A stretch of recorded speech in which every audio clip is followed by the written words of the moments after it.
person walks out of your life, all is well. This person doesn't give you the promotion, all is well. This person over here stopped loving you, all is well. This person over here doesn't want to be your friend anymore, all is well. God removes things from your life, and sometimes he doesn't explain things to you with respect to why he removes certain things. Your mindset has to be all is well because nothing belongs to you. How can your life not be what it's supposed to be and nothing belongs to you? So how can everything not be well when nothing actually belongs to you? What belongs to you? Tell me one thing. You don't even belong to you. So what belongs to you? So what would you have to be upset about? That's the part that throws me every time. Like, what are we upset about? All is well. I'm telling you right now, that's the most powerful mindset in human history. Every spiritual master, every spiritual teacher will tell you that. If they're all unanimous on that. Because the moment that you think that it's not, suffering begins immediately. The moment that you think that it's not, you block happiness's presence in your life. The moment that you think that it's not, you block love's presence in your life. You block yourself from experiencing all of the most amazing feelings, all because of that one mindset.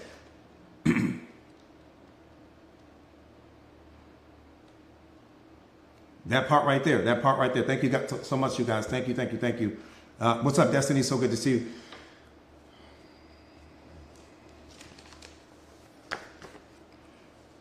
All right.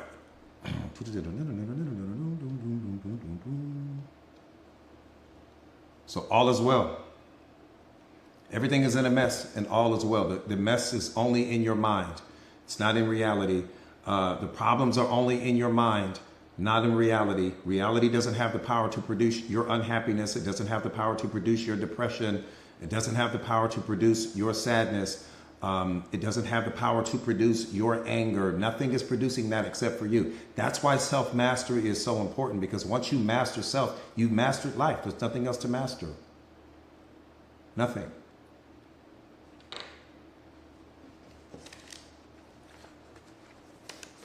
Self-mastery is so important, but that's the thing about it. People didn't want to teach you that. And the reason why they didn't want to teach you that is because they benefit off you lacking self-awareness. And if you don't see that right now, you got two problems. If you don't see that right now, you have two whole problems. There are entire businesses that have been created from you being asleep. There are entire businesses that have been created. I'm talking about billion, if not $1 trillion industries that have been created because you don't know who you are, because you don't know what you are, because they bank on you not knowing who you are, so that you have to go to them so that they can put you on some medication, so that they can send you to the therapist. That's a whole industry. So they can put you on the medication. That's a whole industry. So they can send you to the psychiatrist. That's a whole industry. And so they can teach you how to live with your problem. Let us just teach you how. We're not going to solve the problem, but we'll teach you how to live with it. Never realizing that you were the answer the entire time. You were the cure the entire time. The cure, you went looking for the cure. You went looking for the solution. And the moment you got in the car, you were already lost. The moment you started the car, you was in trouble in that moment. I don't give a damn whether you put the car in park or not. The moment that you stepped outside of yourself to go and look for a solution or go and look for an answer, you were already lost. You are the answer. And you're not just the answer for you. You're the answer for every single person that you come in contact with. But you won't understand that until you are awakened. You won't understand that. I'm speaking a foreign language to you right now.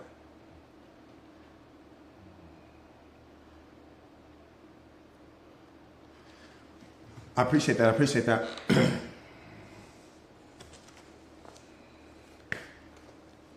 Like I said, there's whole industries that have been created that benefit from you not knowing how powerful you are, from you being asleep, from you not being spiritually awakened. They are preying on you to never wake up. Why? Because there's so many industries that are going to be eradicated the moment that self-awareness becomes a global thing.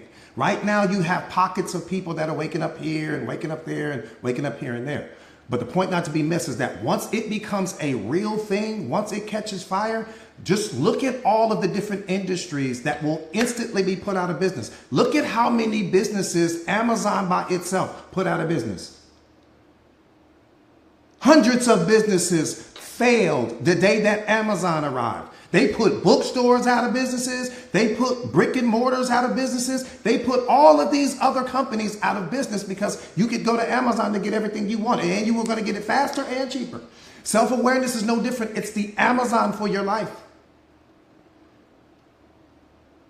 You won't need anything outside of you the moment that you are spiritually awakened. Nothing. You become walking, talking medicine. Person sits down with you, walk away, feeling lighter, feeling cured, healed, all of these things. Come on, man, you got to wake up. You've been programmed and conditioned to chase people and chase this. You've been chasing your whole life. And every time you chase something, you're running away from yourself.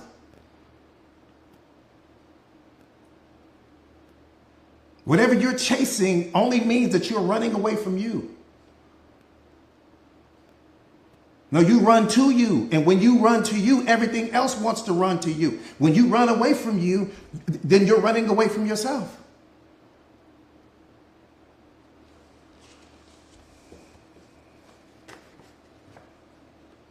Baddest thing on the planet is you. There's just people that don't want you to know that. And the problem is that you don't really believe that. You want to believe it. That's why you got the little affirmations and you say little things and you follow certain people on social media. You want to believe it, but deep down in your heart, you don't really believe it. And the reason why you don't believe it is because you're still dealing with your trauma, and your trauma is impacting your self-concept. And your self-concept impacts the way you see yourself. It impacts how much you love yourself. It impacts how much you believe in yourself. So your trauma is that trickling effect. It's that thing that's igniting everything that's happening in you. That's why the most important thing in the world is just for you to become healed. See, you hear that all the time on social media. You'll hear that. You'll hear people say, oh, you need to heal, you need to heal, you need to heal, you need to heal, you need to heal. That's what people are telling you. You don't need to heal. You need to wake up.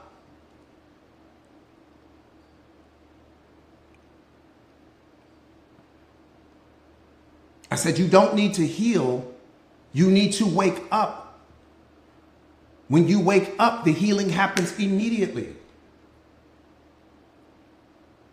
But as long as you think you need to heal, that means that you're broken. That means that you think that there's something broken in you. There's nothing broken in you. You just don't understand you. You don't understand what's happening. There's information that you are lacking. And anytime that your brain doesn't have the information that it needs, it starts to fill in the gaps with what it thinks you mean. And then you end up somewhere that you shouldn't be. And now you create a belief system around that. And then that produces a whole different set of experiences that you never should have had in the first place. The moment that you understand you don't need to heal. Heal from what? You're just identifying with something that you're not. And we talked about this last night on the live, but you guys wouldn't understand that right now. You guys won't understand that right now, so I won't even go there. What I will say to you is everything is fine. You just need to wake up. And when you wake up and when you have your spiritual awakening, you'll understand that there was nothing to heal from. You just don't understand that right now. That's the only problem you got.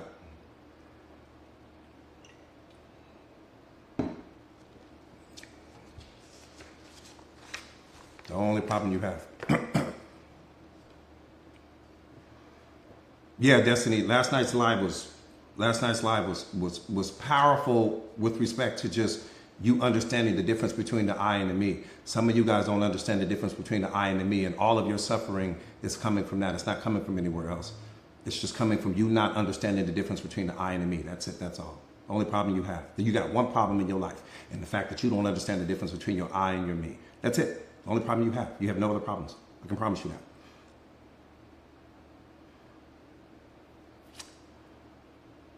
How do you know if you wake up? You saying, how do you know when you're awakened? How will you know? I don't know if that's the question. I apologize.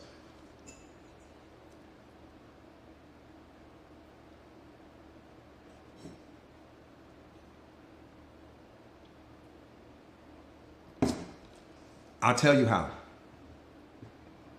The number one indicator, there's only one. The number one indicator that you are not awakened, the number one indicator that you're still asleep is that you're suffering. If you are suffering in any capacity of your life, you are not awakened. Suffering is a sign that is given to you to let you know when you're asleep.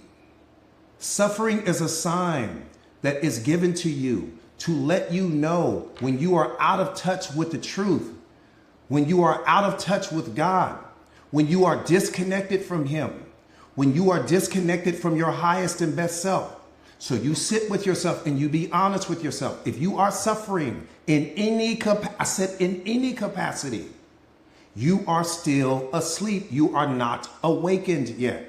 Why? Because you're still operating out of lower mind. You're still operating out of your programming and conditioning. You're still identifying as your me. You're still identifying as your wounds or as your trauma or as your past negative experiences. Because think about what I'm saying. Let me qualify what I'm saying. Think about what I'm saying.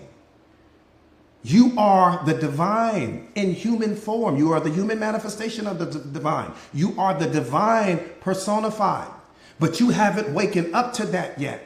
So you're still operating out of your physical body. You're still identifying with that. You're still identifying with everything that's happening with your circumstances and the people in your life and all of these other things. These are all things that lower mind created. These are all things that society programmed and conditioned you to add to your life, right? Go and get this and go start this family and go get this education and, go have this and go start that. And everyone was pushing you away from yourself. Nobody sat you down and told you to master you. They told you to go conquer the world.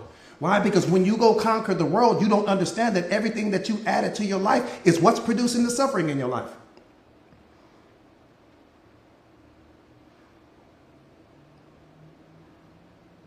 When the goal was find you first. See, that's what was supposed to happen. Find you, then go get everything else. But if you go get everything else and you don't have you, the things that you add to your life will control you. The things that you add to your life, you'll find your identity in those things. The things that you add to your life, you'll tie your happiness to those things. And now all of these things, and then the world is a constant threat to everything that you added to your life. You added this woman to your life, or you added this man to your life. And now all this jealousy is coming in. All of this, where are you going? And I need you to love me. You started placing all of these expectations. Why? Because you never had you.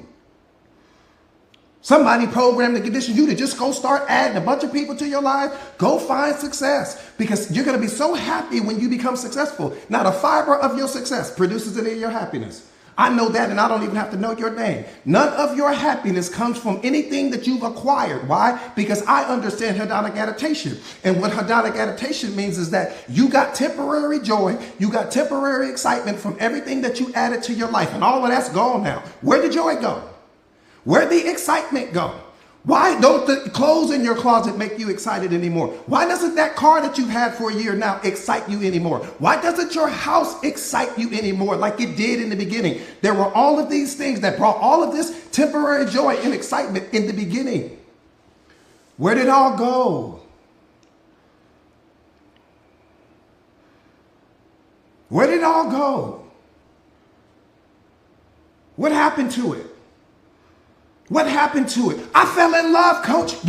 It's humanly impossible for you to fall in love. You fell into like. Love is what you are. You don't fall into what you are. You fell into like. Why? Because you met someone that checked certain boxes that you had in your mind. We all carry this mental checklist. And you met someone that checked certain boxes in your mind more than anyone else at that time. And you added this person to your life. And so someone programmed and conditioned you because they didn't understand what love was at the time. So someone had this feeling and they said, this must mean that I'm in love. They didn't even know what love was. Why? Because love is not something that you can describe. There's not a human being in history that can describe love with words. How'd you do it? How'd you do it? I'm just asking you a question. I'm not challenging what you believe. I'm just asking you, how did you fall into love? If love is what you are, how did you fall into what you already are? You were listening to someone else. You heard that somewhere and it sounded really good. And then you said, this must be why I fell in love too. Come on, man, we got to wake up. That's all I'm saying. We just need to wake up. We don't fall into love. We fall into light. Love is what you are. You were created to give love, not to seek it. But somebody programmed to condition you to go out and start chasing it. And that's what you did. You went out looking for it because they never sat you down and told you you are it. They never sat you down and told you that what you're going out looking for, you already are. And you won't find it, but you will find someone that has the ability to enhance what's already in you. You could find that. That you can find. Love you can't find, happiness you can't find, joy you can't find, excitement you can't find, because that's what you are. But you can find someone that can enhance what's already there, that can add to what's already there. But what that person can't do is add to what's missing in you. And that's when you created the attachment. Because you weren't giving yourself all of these things because you didn't know that you were these things. You thought that these things existed outside of you. So you've been adding people to your life and adding things to your life and adding this, and you don't understand that you were confusing desire with happiness. This is self-mastery, man. I do this. Best in the world at it. You confuse desire with happiness. Anytime that you fulfill a desire, it brings you temporary joy and excitement. You confuse that temporary joy and excitement with happiness. That's why you've been adding things to your life the entire time, because it gives you that feeling that you get in the beginning, but then it goes away. The feeling only lasts for a couple of weeks, sometimes a month. That's why relationships start with nirvana and start with bliss, but end in chaos. Why is that? If you fell in love, how'd you fall out of love? That's the most important question in the world. Since you think you fall in love with people, if you fell in love, then why did you fall out of love? How did love fall out of love with love if that's what you did? How'd you do it? I'm just shattering your belief system with respect to the fact that you don't fall in love with people. You fell in like. I'll tell you what happened to you. You never fell in love with the person. You fell in like with the person. And what happened was you created a story in your mind about who you thought they were. You created a story in your mind about the role you needed that person to play for you. You created a story in your mind about what you wanted to experience with that person. And then you placed expectations on that person. And when you added that person to your life, that person didn't live up to all of what you needed them to be for you. And then you slowly started falling out of love with that person, which you never were in the beginning. But you slowly started to fall into love at that person because that person could not live up to the expectations that you placed on them. Because they could never be for you what only you could be for you. But because you lack self-awareness, you didn't realize that. So you placed all of this pressure on them to be all of these things for you that only you could be for you. You never saw the person for who they are at their essence. You only saw how you benefited from them. You only saw what you needed from them. You only saw them through the value that they added to your life. Come on, let's live in. Truth is knocking at the door. I said the truth is knocking at the door. We're going to open the door. We're going to sit here and play games on that. You saw the person because you thought this person added a certain amount of value to your life. Because if you didn't do that, then that person would have never been in your life. You saw value. You saw need. You saw your desires being fulfilled. You saw the expectations that you placed on them. You saw them through the story that you created in your mind about who you needed them to be for you. You never even saw the person at their essence. See, that's how you know we don't fall in love with people, because you don't know who they are at their essence, because you don't know yourself that deeply. If you're not spiritually awakened yet, you don't know who you are at your essence. You only think you know who you are. You don't know you that deep. So how do you know them? So if you didn't fall in, and let me qualify that. Boom. Boom. Watch this, Rika. Boom. Watch this, D. Vonnie. If you had truly fallen in love, just in case you're struggling with what I'm saying, if you have truly fallen in love with the person at their essence, you would have never fallen out of love with them. And the reason why you would have never fallen out of love with them, because you would have understood and knew everything that comes with them. You would have known their beliefs. You would have known the fact that they're not loyal all the time. You would have known that they're not powerful communicators. You would have known that sometimes they don't show up for you. Let me qualify that. Think about your kids. Think about your kids. You know your kids at their essence. That's why you will never fall out of love with your kids, because you know who they are. You know when they lie to you. You know when they're telling you the truth. You know when they do this, you know when they do that. You will love them past all of their shortcomings, all of the mistakes, all of the failures. Why? Because you know who they are at their essence. And when somebody walks up to you and they challenge you and they say, hey, your kid's this or your kid's that, you defend them because you say, no, that's not who my kid is, because you know who they are at their essence. We don't know people that deeply. We only know people that we meet romantically on some surface level. We know how we benefit from them. We see them through the value that we add, that they add to our lives. We see them based on whatever the needs that you have in that moment. Before you went out looking for that person, you needed something. That's why you went looking for, whether you were bored, whether you were lonely, whether you were unhappy with your life or whatever the case may be. You went out looking for somebody to feel what was missing in you. You didn't go out because you had love to give. You went out because love wasn't in you. That's why we go looking for love. But when you are loved, you don't go looking for it. When you become loved through self-awareness, you don't go looking for it. It finds you.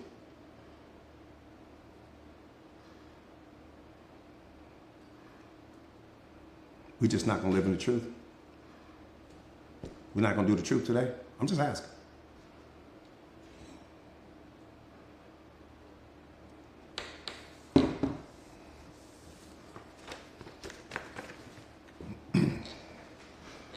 You are loved. That's it.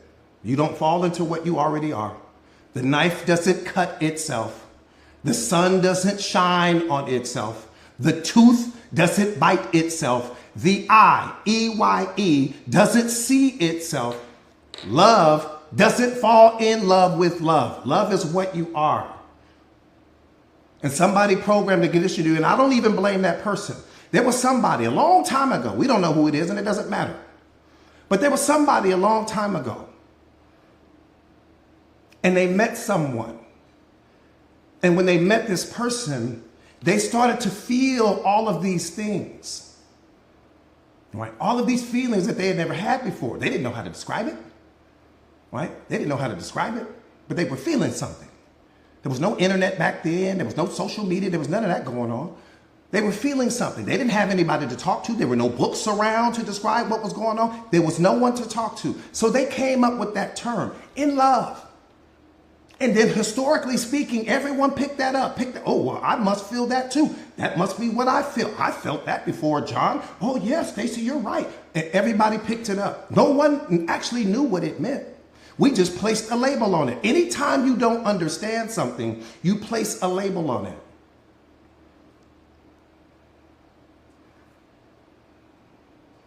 Anytime.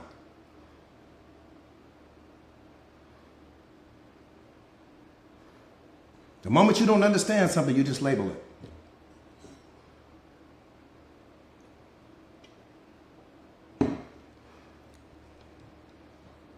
There are two things in the world, that can never be described, ever. I don't care who you are. I don't care what you live, where you live. I don't care what you do. There are two things in this world that can never be described. Number one is love.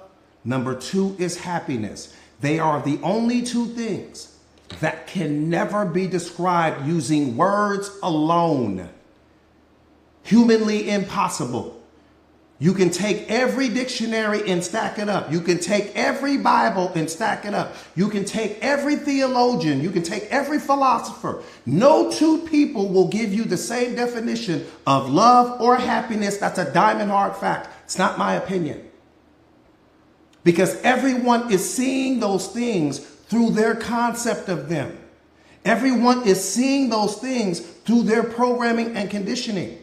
And everyone's programming and conditioning is unique, which means two people are going to always come up with two different definitions. They'll never come up with the same definition, especially if you split them up and you place them in separate rooms and then you ask them that question where one answer couldn't be influenced by the next.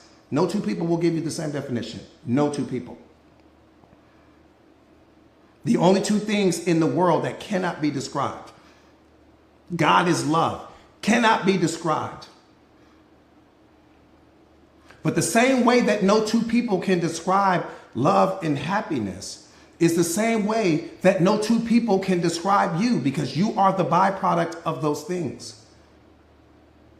So if a person can't put love and happiness into words, they also can't place you into words. Stop allowing people to place you in all these boxes, man.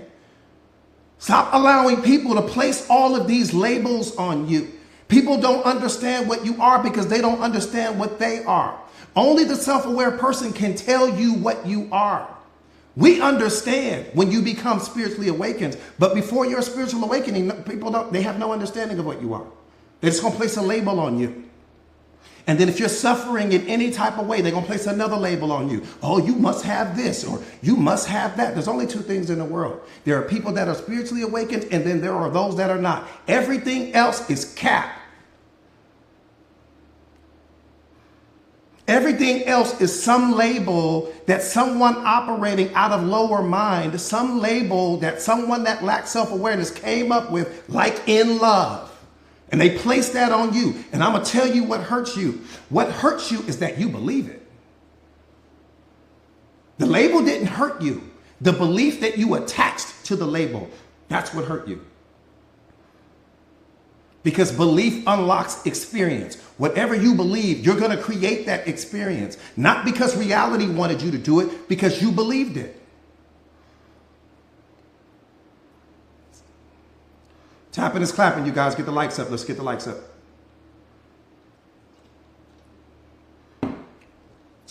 That part right there. That part right there. Assumption, belief, experience. There's only two things.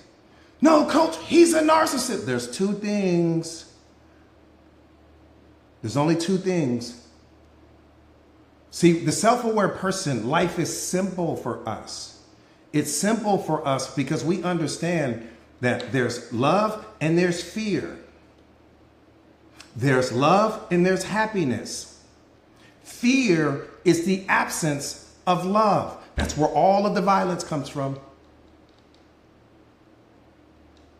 When love is not present, anything can happen. That's why I tell you guys, you should only be in environments where love's presence is there. Because if love's presence is not there, anything could go wrong.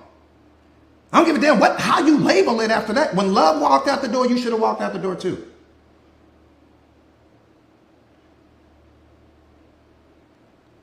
Period. The moment that love walked out the door, you should have been right on love's heels. Because anything after that is drama. There's only two things. There's love and there's fear. All ignorance comes from someone's fear of something. I may not get this. I won't be happy if I don't have that. I need to go and conquer this, or I won't be happy. I want this. I need that. All of that ignorance comes from fear. All of the violence comes from fear. Somebody's afraid they're not going to get something. Somebody's afraid you're going to take something away from them. Somebody's afraid they're going to lose something. I'll lose her. She's talking to an attractive guy. Here comes the jealousy. What's the root cause? Fear. The jealousy came from the fear of not getting her, the fear of losing her, the fear that she might be taken away in that moment. That's what created the rage. You had convinced yourself that you wouldn't be happy without her, that she was your happiness, he is your happiness, and so you acted a fool. You became the emotion. You became what you reacted to. You became the jealousy. One more time. If you are suffering in any capacity of your life, it's because you are not spiritually awakened.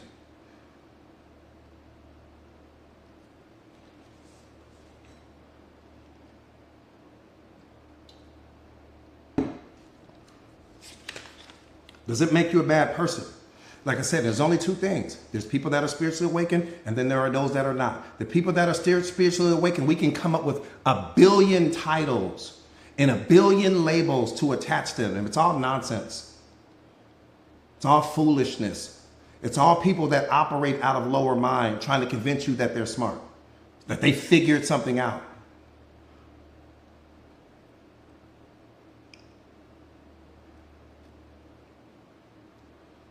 That's all it is. It's only two things.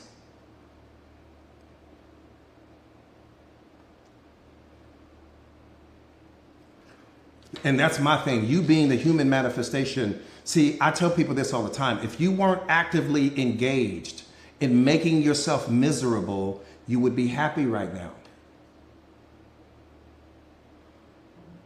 What do you mean, coach? Actively engaged. If you weren't always focused on what's missing from your life, if you weren't always focused on who's not loving you, if you weren't always focused on what you don't have, if you weren't always focused on what's wrong with your body, if you weren't always focused on what's not there, you're always actively engaged and focusing, you're always doing subtraction.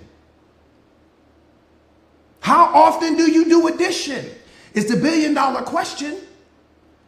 We spend 85% of our day in a constant state of subtraction. What's missing? What's wrong? This problem, that problem. This person said this. That person said that. This person commented. Damn all of that. I got time for that. You're destroying your own capacity to experience Anin. What's Anin, coach? Bliss.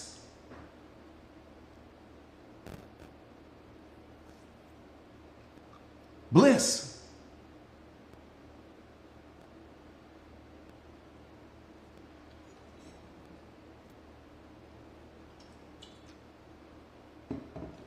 You're so focused on what's not there.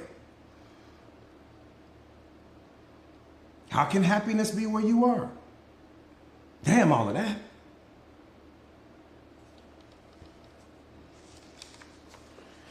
What you tolerate from other people is too expensive.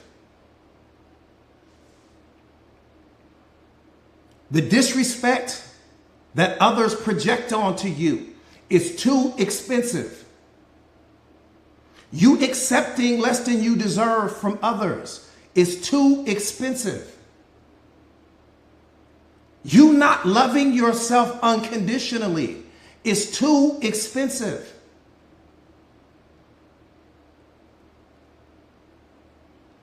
Too expensive. And then you not putting in the work to become the fully healed, fully self-aware version of yourself is too expensive. What's more important?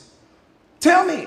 Tell me one thing that's more important than you understanding why God created you specifically. I'll give you all day.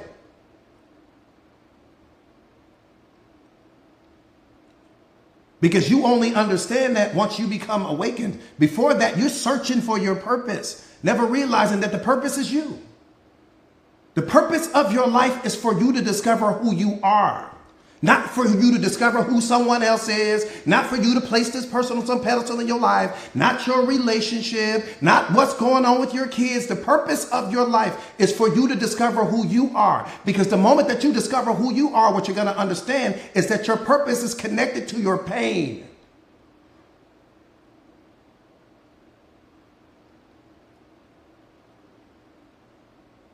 That's what your purpose is connected to. It's connected to every single thing that you've experienced leading up to this moment.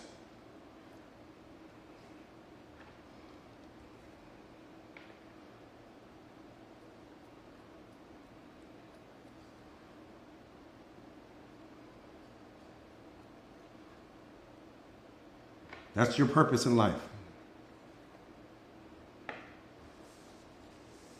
If you don't know what it is, I just told you. And I don't know what you've experienced. Right? I don't know what you've experienced. But what I do know is that you're in this moment, you're being transformed. Do we change, coach? No, people don't change. Do we evolve, coach? No, people don't evolve. we become transformed. Why? Because every single version of yourself that you have ever been throughout the history of your life, you still are right now. And every single version of yourself that you will ever become, you are right now. You are everything you need to be in this moment. What's blocking you from experiencing all of that is the amount of love that you give yourself in this moment. It's how much are you loving you? How much are you investing in the number one asset called you? How quickly are you becoming a master at removing things that no longer serve you, that no longer add value to your life? Eliminating the programming and conditioning because it's hurting you. Eliminating your attachments because it's hurting you. Eliminating your ego and your pride and the mask that you wear because it's hurting you. And just showing up to the moment as the most authentic version of yourself because that's the version of you that God created. I'm standing in the shoes of that. I'm the evidence of that for you.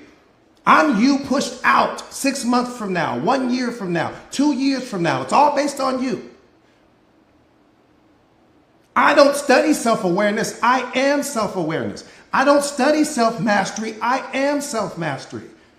I don't study emotional intelligence. I am emotional intelligence. He just transformed me into the human manifestation of medicine. I'm more powerful than every pharmacy on the planet combined. Give me any person that's been going to therapy more than a year. Give me 30 days with them. Uninterrupted. I promise you they'll be the baddest thing walking. I promise you they will be the baddest thing walking. I am medicine, but so are you. I ain't just talking about me. I'm talking about what we are. I'm talking about what we are. That's what you are. You are walking, talking medicine. You are a walking, talking pharmacy. You diagnose every situation in your life and then you prescribe the medicine, whether that's anger, whether that's unhappiness, whether that's depression, whether that's joy, whether that's excitement. You do it all. You are a walking pharmacy.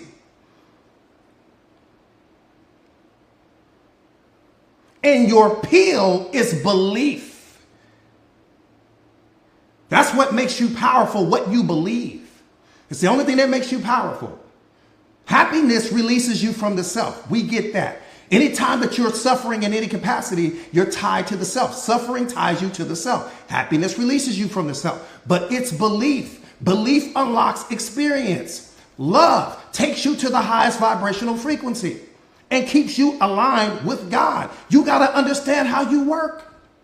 And then your pain, whatever that might be, is connected to your purpose. So now I'm going to become an energetic match for every single person that experienced what I experienced before I had my spiritual awakening. I don't give a damn if you at the bottom of the ocean. I don't care if you sitting on top of the moon. I don't care if you in a space shuttle somewhere flying through the universe. You'll be able to talk to that person in a way that only you would know and that only they would know. I would never be able to do that because I don't carry the medicine that you carry, man. You got to understand that. The story and everything that you went through is your medicine. It's your tool bag. You've been running from the story, never realizing that the story is your story that makes you powerful. I don't give a damn how dark you think it was. Your job is to become the light.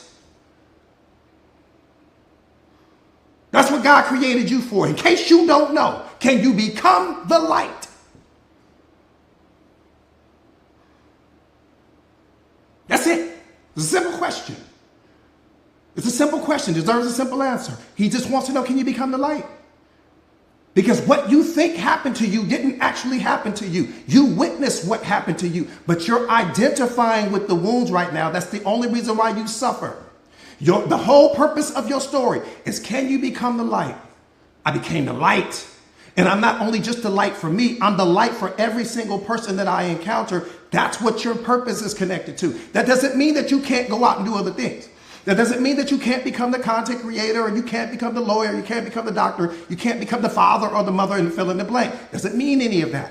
What that means is that no matter what let me qualify that. I don't give a damn if you're a personal trainer, if you pick up trash on the side of the street, if you paint houses. Let me tell you what's going to happen to you. The gift that you carry right now is so powerful. The medicine that you are that's connected to your story.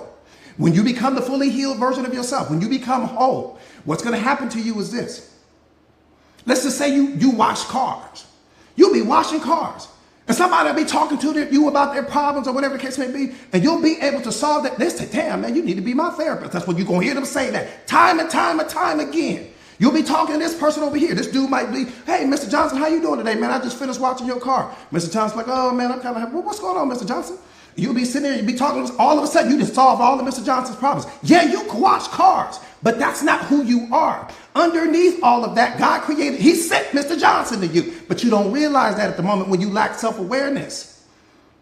And everywhere you go, whether you at the barbershop, you at the mall, people just want to talk to you because you solve their problems. Because you are the answer. You are an energetic match for every single person that went through what you went through. I need you to understand that.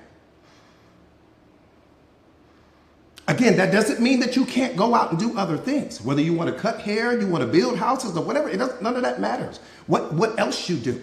But if you really want to become the most powerful version of yourself, then you would become a life coach, or you would start your own business where you just basically, you're open to, you might write a book, you might do whatever it is you want to do. You might create an e-course, you might travel and be a motivational speaker. There's all types of things that you can do. The only limitation is the one you place on yourself.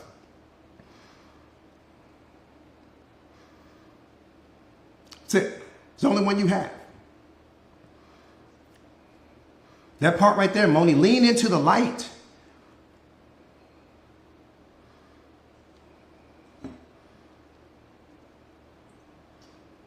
Because whatever it is that happened already happened. We don't need to keep talking about what happened. Who are you becoming because of what happened? Because that's really who you are. You are not what happened to you.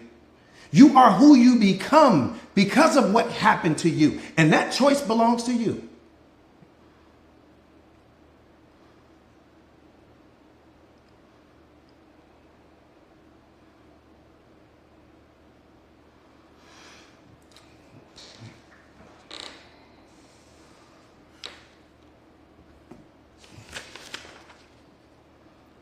One more time, there are two things in this world that can never be described, which also means that you can never be described. Not using words alone. You can't describe love. No one can. You can only experience it. You can't describe happiness. No one can. You can only experience it. People are giving you their concepts of what they think these things are, because you can't put words to what these things are. You can try, but I can promise you this, no two people will give you the same definition. Just do it. Just do that little survey for me, please. Just humor me. Find two people and don't let one person's answers be influenced by the next. And I promise you, you will get two completely different definitions. This is why relationships become dangerous. Relationships are dangerous because people don't understand. You got one concept of what you think love is. Your partner has a different concept of what they think love is. So what they're giving you in their mind is love. But in your mind, you're like, this isn't enough for me. You're not going hard for me. You're not this or that. But to that person, they're giving you the best of everything they are. Why? Because you weren't self-aware enough to sit that person down and ask them, what does love mean to you? Only thing we get caught up on is what I'm going to get for this person and how much money they make and how pretty or handsome they are and where they go to school. Damn all of that. You ain't in a relationship with that person's achievements. You're in a relationship with their programming and conditioning. That's what you are marrying. So if you don't know what that person's definition of love is, you didn't have any business signing up for the relationship. That's Russian roulette. Because now that person feels like you're trying to change me, and you are. You like, you don't do enough. I need you to do this, and I need you to do that, and I need you to be this for me, and I need you to be that. You changing the person. You're not accepting them for who they are. You're trying to transform them into who you need them to be for you. Why did you need love coming from them anyways? The love was only coming from you. It never came from the other person. Again, people can only come into our lives and enhance what's already there. That's the whole beauty of a relationship. A person can come into your life and enhance what's already there. What they cannot do is create what's missing in you. But most people jump into a relationship with all of these things that are missing in you, and then you place expectations on this person, needing them to be for you what only you could be for you. And then you mistake that It's they don't love me, coach. They don't value me. You tie in value and love to the wrong things. It has nothing to do with any of that. Anytime that someone doesn't live up to our expectations, we take that as a sign, by some strange trick of the mind. We take that as a sign that they don't really love us like that. Never realizing and understanding that a person can't love you any deeper than they love themselves. A person can't understand you any deeper than they understand themselves. Every single person is only operating at their level of consciousness, not yours. That's why relationships fall apart. People come in with we come in backwards. We come into the relationship wrong.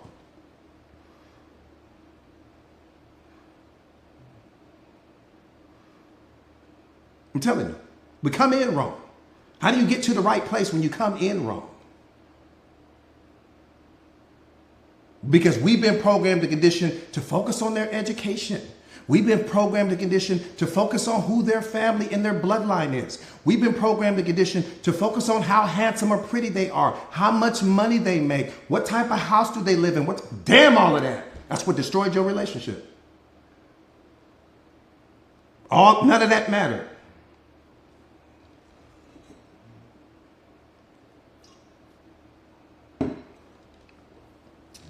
None of it.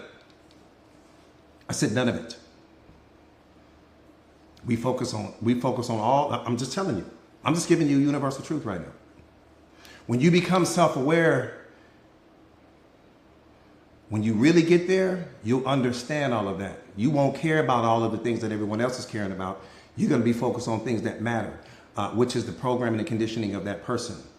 Which is, are they really healed? Are they whole? Is this person still a work in progress, or have they mastered themselves? Because if you haven't mastered yourself, that means that you're going to project what's broken in you onto me. I don't want that suffering.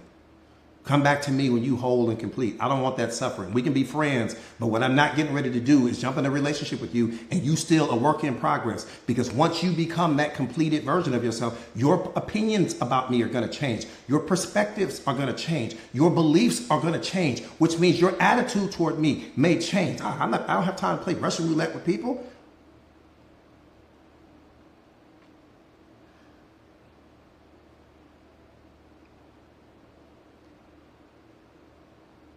You want people that are on the other side of their spiritual awakening, not people that haven't even started the process yet. Most people are jumping in a relationship with people that haven't even started the process yet. This person don't even know who they are yet. And if they don't understand who they are, how can they know who you are? How can I have value and appreciation for you and I don't know who I am yet?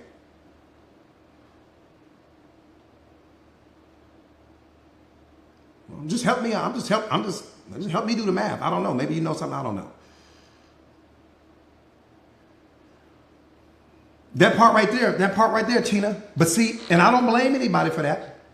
Right, Tina? I don't blame anybody for that. And the reason why I say that is because we get programmed by society. We think a good partner, the person that lacks self-awareness, they think a good partner is somebody that makes six figures, somebody that's attractive, somebody that has a good education, somebody that comes from a good family, has a nice car, got a few dollars in the bank, has a home, right, in their name. In the mind of the sleeping person, ooh, you got a catch. That's what they're going to tell you. Ooh, you found one. I'm so jealous. All the illusion. You bought the trailer to the movie. You don't know who the person is because you only are focused on what they've achieved. But you're not in the relationship with their achievements.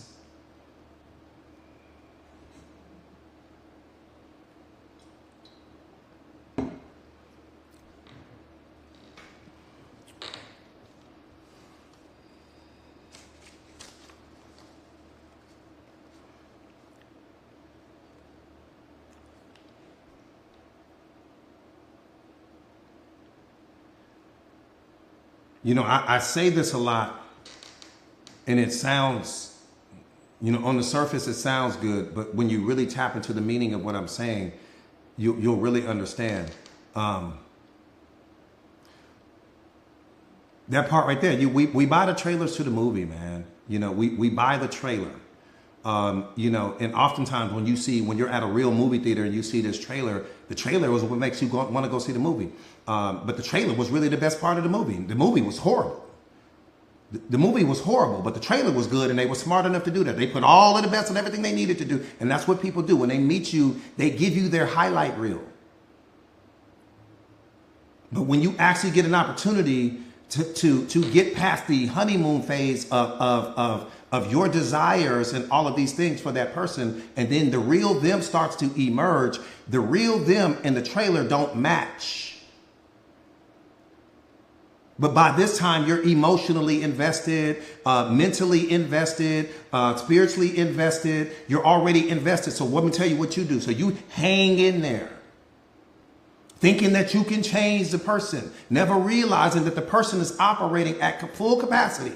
Whatever they're giving you, that's the best of what they can give you. Trust me, if they could give you more, they would. And if they don't give you more and they could give you more, that means that they don't really love you like that. Either way, you got a problem. You got a problem, a whole sea of problems. Because again, I came into the relationship looking for something versus coming into the relationship whole and complete, not needing anything. I don't need this person to be anything for me. And if I do need them to be something for me, I only need them to enhance what's already there.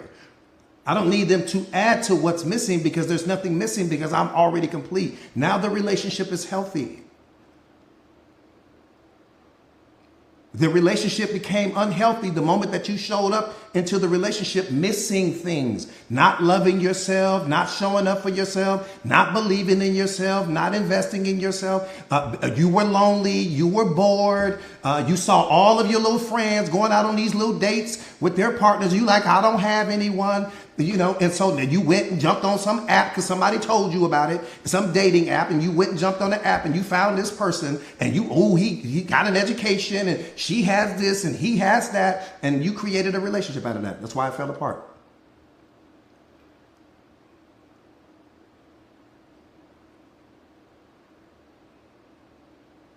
What about the relationship with you? Because if you don't have a powerful relationship with you, how do you have a powerful relationship with someone else? If the relationship with you isn't off the chain, if the relationship with you isn't off the chain, it'll never be off the chain with someone else. That should scare you or ignite you. If the relationship with yourself isn't powerful, it will never be powerful with someone else. You don't know that? So when you were talking about you were lonely and you went looking for someone, you were already in trouble. When you weren't loving yourself and you went looking for someone, you were already in trouble. You are what made the relationship toxic because you showed up to the relationship empty. See, we don't understand that there are certain things that we are supposed to bring to the relationship no matter what. But what are those things, Coach? You bring a duffel bag full of your happiness. You bring a duffel bag full of joy. You bring a duffel bag full of excitement. You bring a duffel bag full of love. That's baseline. That start point. I showed up with everything that I needed to make this relationship successful. I didn't show up missing anything. I showed up with things. And then I'm expecting this person to show up with at least what I showed up with. If they can just show up with what I showed up with, the relationship will be a success. But if I've got to jumpstart their happiness and jumpstart the way that they love themselves, and I've got to be the force multiplier for them, and I've got to motivate them and be their therapist from time to time, are you in trouble? Some of you guys are playing that role right now. When you got to be your partner's therapist, you got to be the jumper cables for them. You got to get them and motivate them. You got to inspire them. You in trouble. Because if you are not where you want to be in life, and if that's not motivation enough for you, I don't know what is. If the fact that you are not where you want to be in life, and if somebody got to still pump you up and you're not where you want to be, are you in the way? You in the way.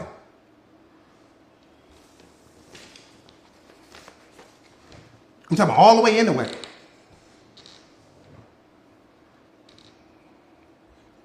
I'm in a relationship with me and God. Full blown. Damn, they ain't got time for nothing else. I've emptied my life of people. The people that are in my life are my students.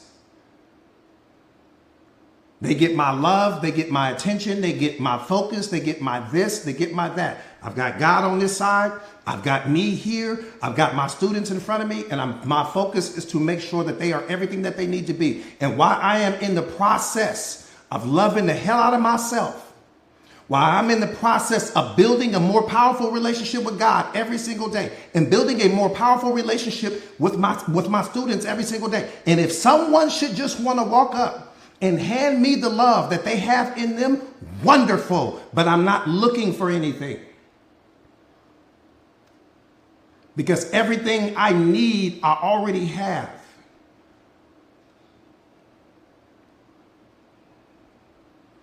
That's it. I'm in a full-blown relationship with my students. I'm in a full-blown relationship with God. I'm in a full-blown, that's all my time. I ain't got time for nothing else. I get time for nothing.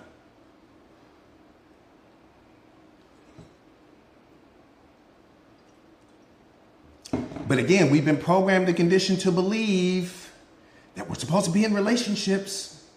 Why are they all falling apart? If it's this magnificent, wonderful thing, why do so many of them fail? I'm just asking. I'm not challenging anybody. I'm just asking. If that was what we were supposed to be doing, why are so many of them, why do more of them fail than succeed?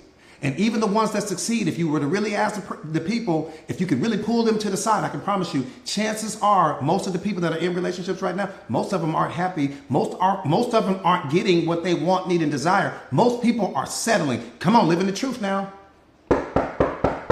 Truth is back at the door. Live in the truth. Call your girlfriend and really ask her. Call your homeboy and really ask him to pull him aside. Don't do it where his answer might be influenced by somebody. Don't do it by her answer. Just ask, are you getting everything you need from your relationship? Watch what you hear. Most people are in relationships because they represent convenience. Most people are in relationships because they represent comfort. Most people are in relationships because that person doesn't want to be lonely. They knew a long time ago that they weren't going to get everything they want, need, and desire from this person. But at least I know my partner. At least I don't have to worry. At least I don't have, no, you're settling. You've settled. There was what you wanted, and then there was what you received, and then there was what you settled for.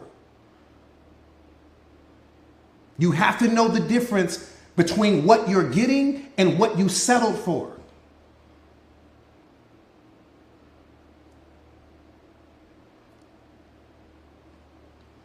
And all of that is the byproduct of you not loving yourself.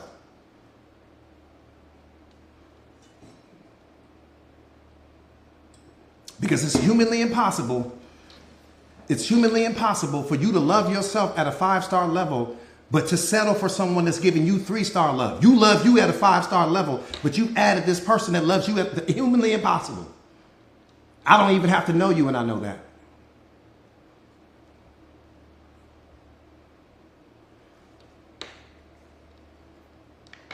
I'm telling you, the majority of relationships fail, and then the ones that succeed, there may be a handful. There may be a handful where that person will tell you, I'm getting everything. How many times, be honest, just put it in the chat. How many times have you heard a person say, my relationship has exceeded my expectations? Be honest. Don't cap right now. We don't need you to cap. Just be honest. How many people have told you with a straight face that my relationship, it has exceeded my own expectations? I'm not talking about some brand new relationship where everything is all this pretending going on. I'm talking about people that have been together at least 5 years or better.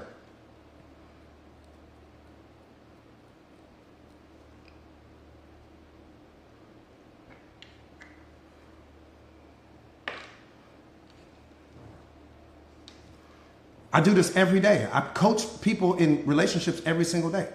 Why do you think so? Why do you think these other industries exist? Because relationships fall apart. Because we go in looking for things, in the relationship that we were supposed to bring. It's rare. And again, that doesn't mean that there aren't successful couples out there. But I can tell you a whole lot of power couples where there's cheating going on all in the relationship. Somebody cheated on Beyonce. Damn, if you cheat on Beyonce, the regular person ain't got a shot. If Beyonce get cheated on, damn, the rest of us ain't got a shot. How you cheat on her?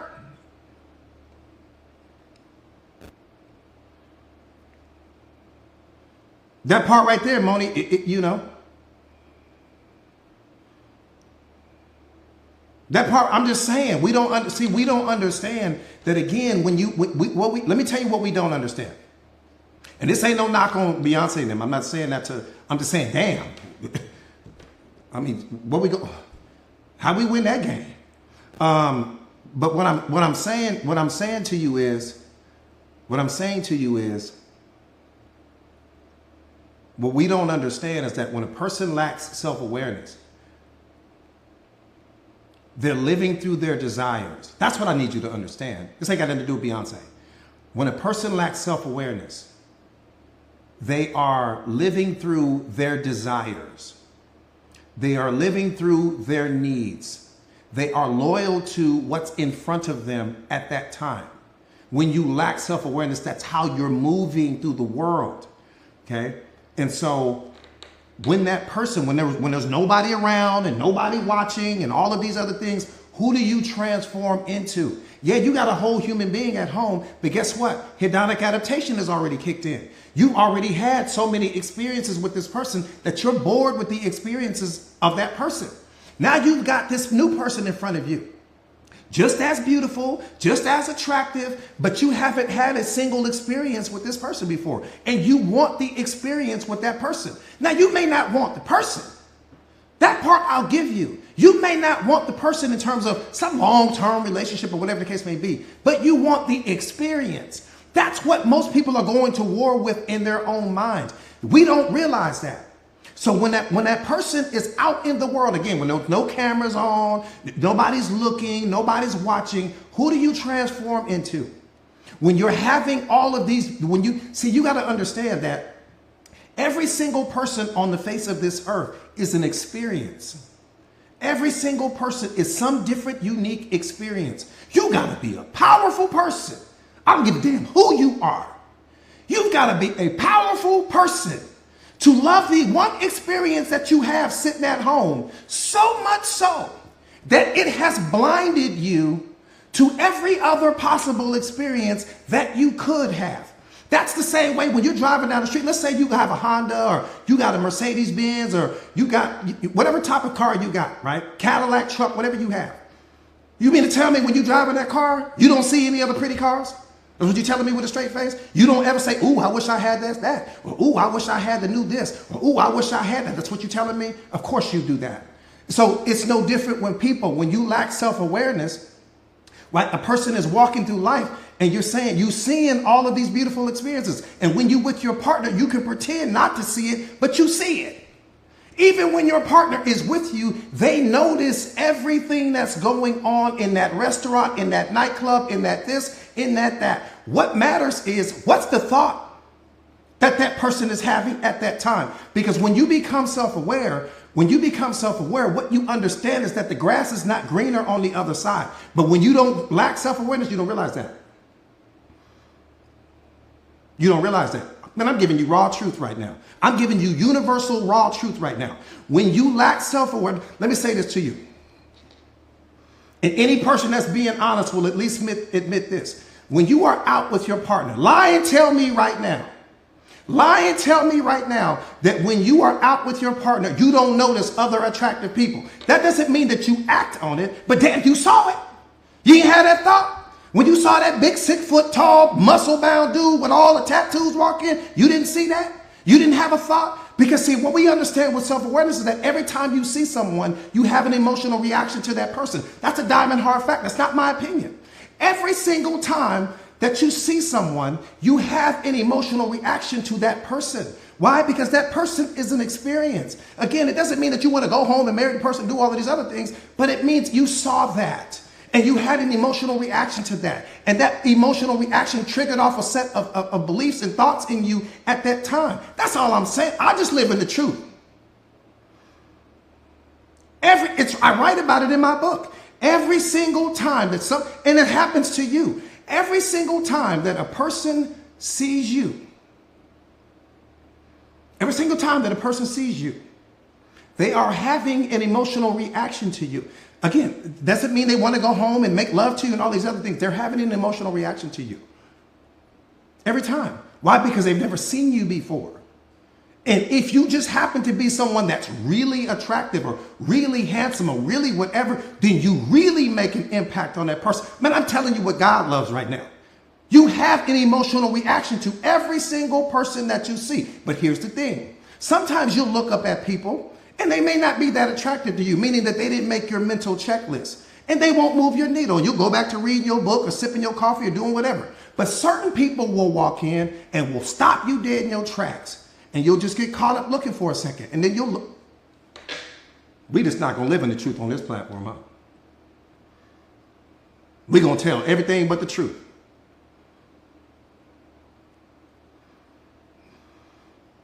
I'm telling you what's real. So what I'm saying to you is that so when you jump into these relationships with these people, even when that person is with you, they saw the beautiful girl, you saw her too. They saw her, but they'll look away out of respect for you. But what would happen if you weren't there?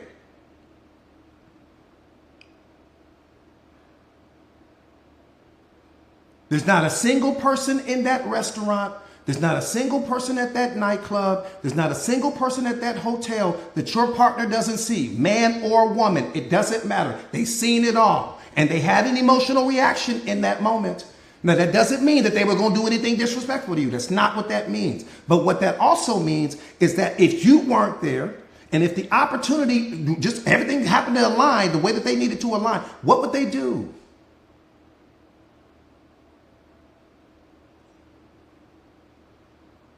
Oftentimes when a person cheats on you, it's not with someone that's more attractive to you. It's actually it's more attractive than you. It's actually with someone that's far less attractive than you. It's only because the experience was new and different. Look back over your life if you've ever been cheated on.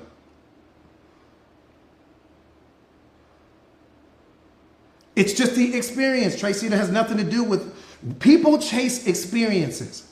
That's what happens when you lack self-awareness. You chase experiences. So it wasn't that the woman was better than you or smarter than you or prettier than you or more talented than you. It had nothing to do with that. That's the story you created in your mind. It had nothing to do with that. She was just something that he had never experienced before. He was something that she had never experienced before, period. If you put any more on it than that, you're thinking too much.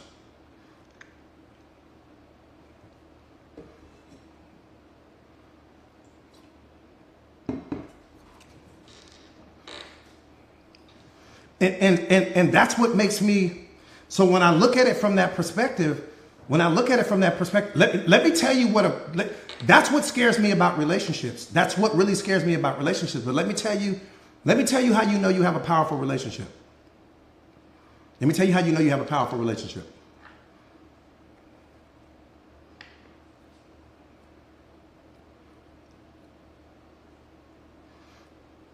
Again, the self-aware person understands.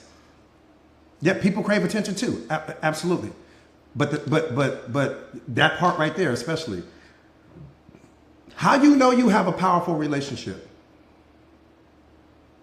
is when you are so magnetic that the experience of you is so powerful to your partner that your partner doesn't want any other experiences other than the experience called you. That's when your relationship is powerful. When your partner is so magnetic, right? When you are so in love with who they are, what they are, how they move, how they think, how they dress, how they act, that you would never do anything, right, to compromise the relationship in any capacity. You don't want any other experiences. You should be able to see, here's the thing. You should be able to set your partner down if he's a man in any strip club in this country. See, most women, I don't want you going to the strip club. Why not? Why not? You don't think he's seeing beautiful women everywhere he goes? See, that's your programming and conditioning. No, I want you to sit there.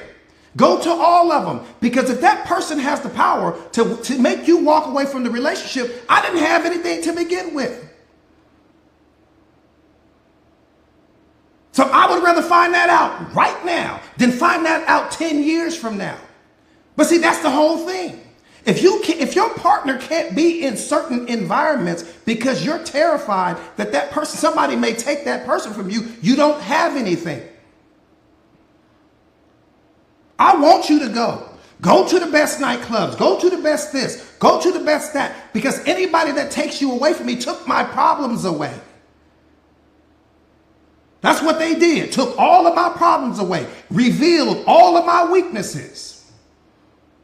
Because that's what that person was. You walking around, I don't want you going here, and I don't want you going there, and I don't want you doing this, and I don't want you doing that. What you think you doing?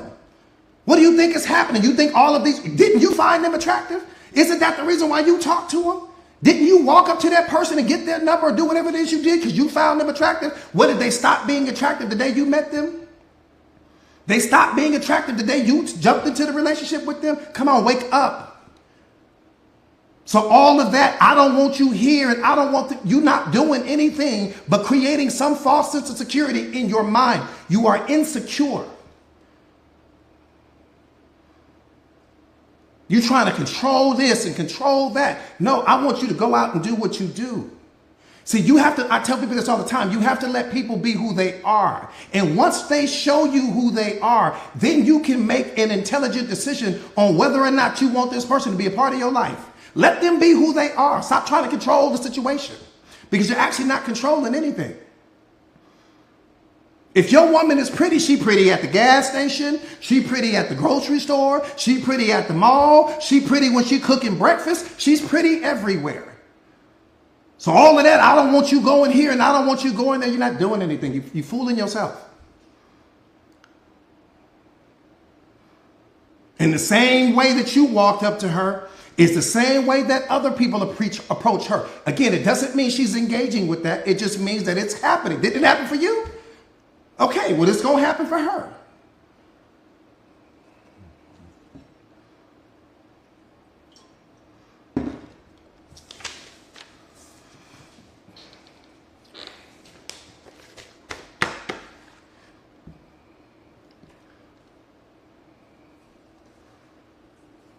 Yeah, it's just, like I said again, what you want is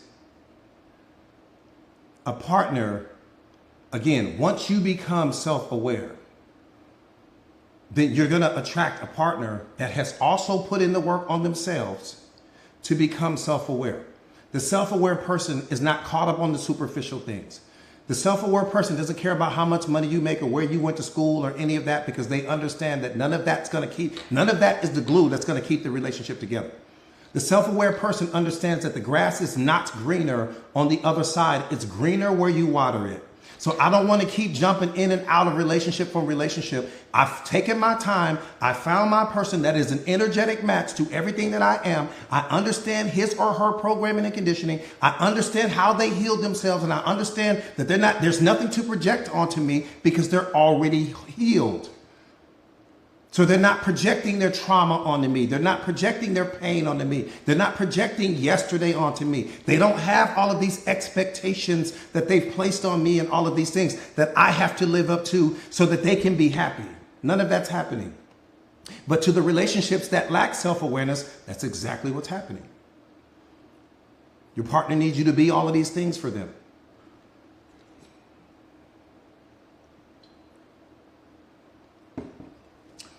All right. So real quick, you guys, hopefully you guys enjoyed the live. I hope to see. So Rhonda, you said that's draining. What's that, Rhonda? What's draining? What is she saying is draining? Not being self-aware is what's draining. I appreciate that, Brian. Not being self-aware is what's draining. Not knowing who you are is what's draining. Needing other people to be for you what only you could be for you. That's draining. Not loving yourself is draining. Not believing in yourself is draining. Waiting on someone to choose you is draining. Life is so easy for the person that's self-aware because they're not looking for anything outside of themselves. Only people who lack self-awareness is looking for everything outside of themselves. I'm telling you. Real quick, my name is Jordan Williams. I am a certified life coach.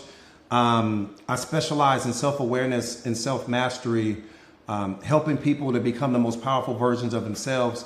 Self-awareness is not something that you find. Self-awareness is something that finds you. Self-mastery and emotional intelligence, again, isn't something that you find. These are things that find you. In the combination of self-awareness, self-mastery, and emotional intelligence, the combination of those things is what brings creative force to your life. It's what really transforms you into the most powerful version of yourself. Your purpose in life is directly connected to your pain. Your job, right, is to, through self-awareness, is to become transformed so that you become the light. You become the light from the story. You become the light from everything that you've experienced leading up to this moment. What you have to understand is that two things are happening in your life. You have this moment, and then you have your life situation. Your life situation is every single thing that has happened to you leading up to this moment, right? Your life is this moment. The reason why we suffer, it's because most people spend 85% of their day living out of their life situation, their programming and conditioning, their ego, their persona, their reputation, their pain, their past wounds, and all of those things. Again, you have your life and you have your life situation. Your life is this moment. Your life situation is everything leading up to this moment. What does the present moment need from you? The present moment needs you to detach yourself from your life situation because your life situation did its job. Its job was to get you to this moment. You have to understand that death in awareness means to shed or get rid of. I'm not talking about your programmed idea of what death is. In awareness, death means to shed or get rid of. Right? That's all that it means. So which means that I have to shed and get rid of yesterday's version of me. I have to shed and get rid of my past mistakes and failures. I have to shed and get rid of who I used to be and step into this moment as the fully fresh, healed version of myself. But if I keep bringing my wounds and my past experiences and my pain and my trauma to the moment, I'll never become the most powerful version of myself. Right? And not only that, I have to carry a SWOT mindset. What does that mean? Strengths, weaknesses, opportunities, threats. What's a threat to you right now? That's the most important question. Question number 2, who are you uninterrupted? I want you to just think about that. Who are you uninterrupted? Meaning, if there was nothing standing in your way, if there was nothing blocking you, if there was nothing holding you back, who would you be? And more importantly, what's interrupting you? Because if you don't have the emotional intelligence to know what's currently standing in your way, what's currently blocking you from becoming the most powerful version of yourself, even if that thing that's blocking you is you, and chances are it is you. Because all of the problems that we create in our lives are created by the programming and conditioning that we apply to the present moment. The present moment doesn't create your problems. You bring your problems to the present moment and then you project them onto the present moment. Your circumstances don't create the way that you feel. The meaning that you attach to your circumstances is creating what you feel. You have to constantly be operating from the highest vibrational frequency. But how can you operate from the highest vibrational frequency if you don't control what things mean to you? You have to become a master at controlling what things mean to you. Why? Because meaning unlocks emotion. Whatever you attach meaning to, you unlock the emotional experience. The circumstances didn't do it. Your job didn't do it. Your relationship didn't do it. God didn't do it. You did it. Every time you attach meaning to something, you unlock the emotional experience in that moment. It's humanly impossible for anything outside of you to control the way you feel, right? So you have to understand that you have to become a master in this moment at controlling what things mean to you specifically. When you control what things mean, you control your life. You lack self-awareness if you don't understand that all of the meaning in life that you attach to things is coming from you. You produce the depression, you produce the fear, you produce the unhappiness, you produce the anxiety. How do I do that, coach? Because you don't have mastery over your mind. Somebody has programmed and conditioned you to master everything outside of yourself, just not you. And so you're reacting to this and you're reacting to that. And this person said this and this person criticized you and this person walked out of your life, and you just react to things. And when you react to the thing, you attach meaning to it, which means that you create the emotion. How are you fouling yourself out of the game? That's what I want you to understand. You can't experience a single negative emotion without first telling yourself a story about that particular situation. Why are you punishing yourself for who walked out of your life? Why are you punishing yourself because this person cut you off in traffic? Why are you punishing yourself because this person not choosing you anymore? Why are you punishing yourself because this person didn't give you the promotion? The only person that's hurting you is you. That's it.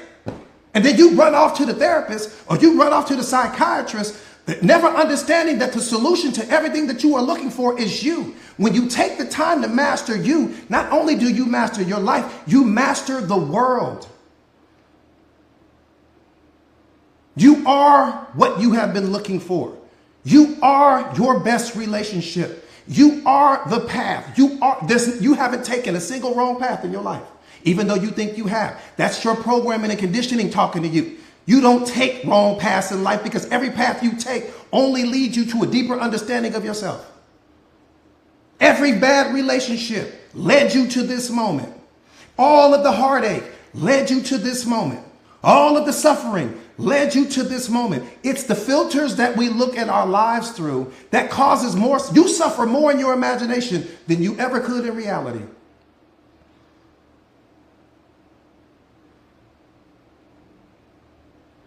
I said ever. You suffer here. Your wounds live in your mind. They don't exist in reality.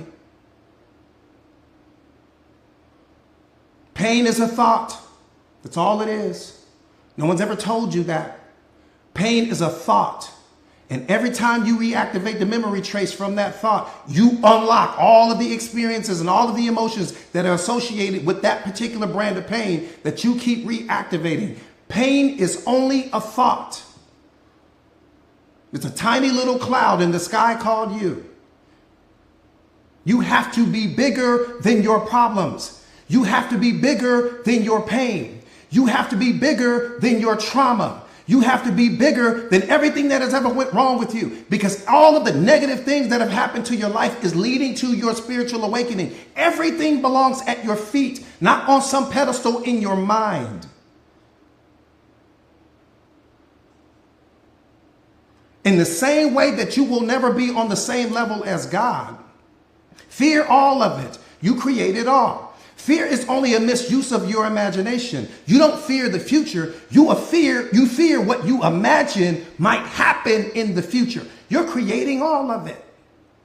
The only problem in your life is called YOU.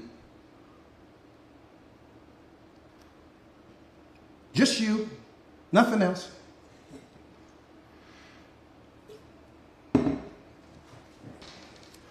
You are your only problem. And so, but what's beautiful about that is that you're the problem and you're the solution. And so what I'm going to teach you how to do is just become the solution. I'm going to teach you how to become the solution. And once you become the solution, it's game over. No problems, no depression, no stress, no any of that. Spiritual masters will tell you this. Before enlightenment, I was depressed. After enlightenment, I continued to be depressed. Strange paradox. How could that be? Wait a minute. Make it make sense. What does that mean? There's no identification there. The person who lacks self-awareness is identifying with the depression. The person who is spiritually awakened does not identify with the depression. The depression is only a tiny cloud in the sky of that person. You've got the wrong idea of what happiness is. You stopped being happy and you focused on the fact that the depression is in your life. The depression is only in your life because maybe you slipped into unawareness in that moment. Maybe you went to sleep for just a moment. Maybe you entertained some thought from all of your yesterdays and it attracted the depression cloud in your sky. That's all it is. It's a tiny little cloud in your sky. What are you giving it attention for? You're giving it power. And if you leave the cloud alone, it'll float away like every other cloud. But you jumped on top of it. And then you identified with it. You said, I am depressed, coach. That's when it was over. That's when you fouled out of the game. The spiritual master will tell you, before enlightenment, I used to be depressed. After enlightenment, I continue to be depressed. Attitude is the difference. I don't identify anymore. I understand that I manifested that depression cloud into my sky. I attached meaning to something in my life. And it attracted, so the depression was coming to let me know you're out of alignment with the truth. Catch that? See, you don't understand that the depression is on your side. It's coming to let you know you've attached the negative meaning to what depression is. That's what's hurting you. You don't understand that the depression is coming to let you know you're out of alignment with the truth. Don't give me Webster's definition of what depression is, because you're going to suffer. I'm telling you what depression in awareness means. In awareness, depression is your ally. It's not your enemy. It's coming to let you know you're out of alignment with the truth here. There's some falsehood in your life. Something in your life right now isn't real, or I wouldn't be here. There's some falsehood. You've got some story that you're living out of that doesn't attach or doesn't align with reality. That's the only reason why I'm showing up. I'm just here. You invited me to the party. You asked me to show up. I just showed up. You asked me to show up anytime that I'm out of alignment with the truth. You don't understand that you manifested the depression. Because anytime that you are out of alignment with the truth, you bring depression into your life. And it's not there to punish you. It's there to wake you up. But you've been listening to people. So you think when the depression is there, there's something that's wrong with you.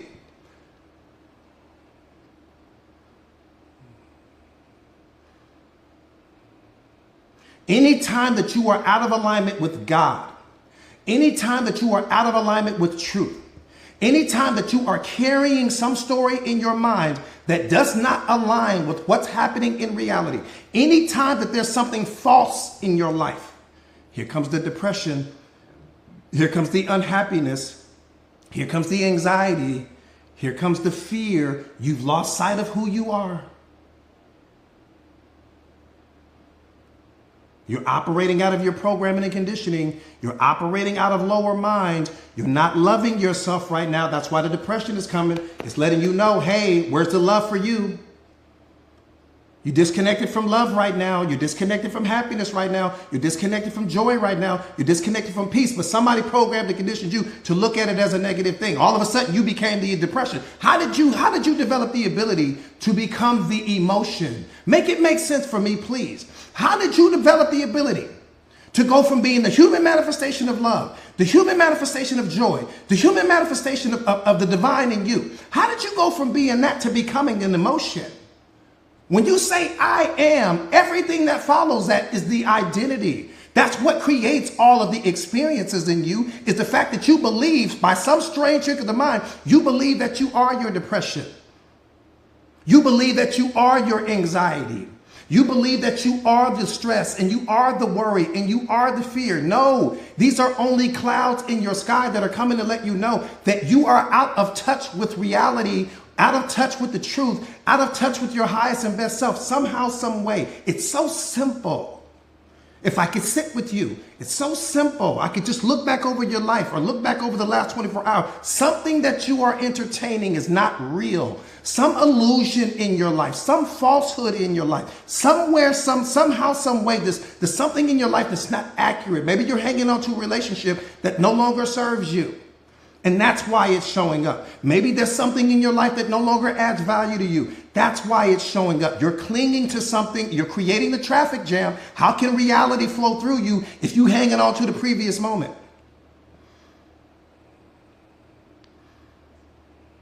Everything is only a cloud in your sky. You got to understand. You the sky, man. You don't ever identify with the cloud. I don't need to give the cloud attention. What I need to do is shift my energy. The moment that cloud shows up, I need to shift my energy to what's no longer adding value to my life. Where am I not loving myself? Where am I not showing up? What am I clinging to? What am I attached to? Who am I chasing that I shouldn't be chasing? Because the moment I started chasing someone else, I stopped chasing me. You got lost. You're simple. It's so easy. You're love. And anything that's not connected to love, anything that takes you out of alignment with love has to go immediately.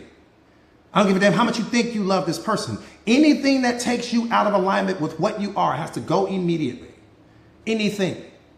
I don't care what label it carries. I don't care what title it carries. I don't care how long it's been in your life. If it's causing you to question yourself, if it's causing you to not love yourself, if it's causing you to spiral out of control and not be connected to the divine in you, it has to go now. That's your only job. Your only job is to master this moment. You don't have any other job. No, take the babies out of it. The kids don't have anything to do with this. You don't have any other job. See, if you take care of this moment, the future will take care of itself. That's your only job. That's the only thing that God wants you to do. If you take care of this moment, the future will take care of itself. That's where we fail. You don't take care of the moment. So how can the future take care of itself when you don't master the moment? Because you're too busy allowing things in the moment that don't add value to you. Things in the moment that's disrespecting you. Things that are in your moment that are abusing you. Things that are in your moment that are hurting you. Things that are in your moment that don't place value on you. We're not going to live in the truth anymore. We don't care about the truth. We don't care about the truth. I'm just asking, do we not care about the truth here? Your only job, you got one job, man. Take care of this moment. When you master the moment, the future takes care of itself. It's the only thing you got to do. What's in your moment right now that no longer serves you? What's in your moment right now that's taking you out of alignment with the divine in you? What's in your moment right now that doesn't love you the way that you deserve to be loved? What's in your moment right now that has you questioning yourself? What's in your moment right now that has you turning down the volume on your voice? What's in your moment right now that has you showing up small? That's what's important. And then once we get rid of all of those things, right, happiness's presence isn't being blocked. Love's presence isn't being blocked. Joy's presence isn't being blocked, because there's only two things that blocks happiness's presence in your life. You either have something that you don't want, or you want something that you don't have. Anytime those two things show up, you're in trouble.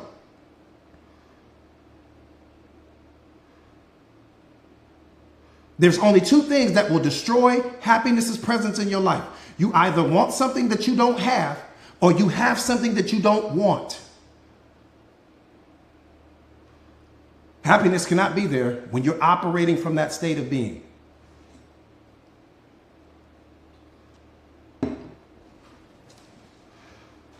Stop focusing on what you don't have and focus on what you do have and build from there, or happiness will never be where you are. All right. So real quick, you guys, my name is Jordan Williams. I'm a certified life coach. In case you guys don't know, I specialize in self-awareness and self-mastery. That's good if you're happy right now. That's a beautiful thing. If you have adult children that are creating that blockage, the blockage with respect to Mimi, are you talking about the blockage with respect to the relationship you have with yourself, like they're impacting you in such a negative way that is changing the relationship you have with yourself? Absolutely, absolutely, Grace.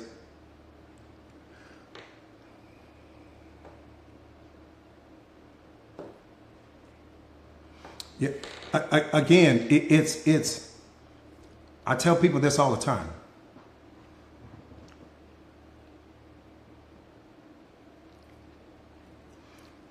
We give people a world-class education into who we are based upon what we accept or tolerate.